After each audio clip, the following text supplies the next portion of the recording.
Hello everyone, how are you? I am your teacher. I am here with the important question answer you asked. I welcome you on Let's Learn question and answer. So our main question for today is equipment purchased 2 years ago by Newport Corporation to make pneumatic vibration isolators cost $85,000. It has a market value that can be described by the relation $85,000 $7,400 K, where K is the years from time of purchase. The operation cost for the first 5 years is $51,000 per year, after which it increases by $6,000 per year.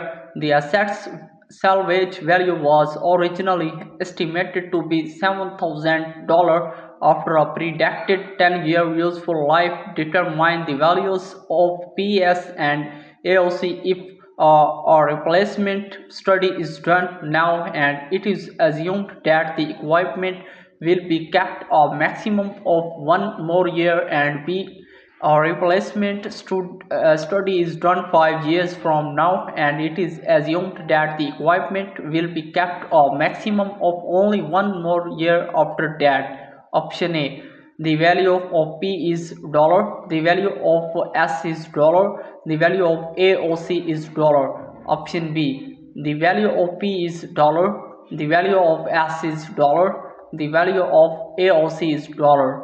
Correct answer is option A. The value of P is $75,600. The value of S is $7,400. The value of AOC is $58,200. Option B.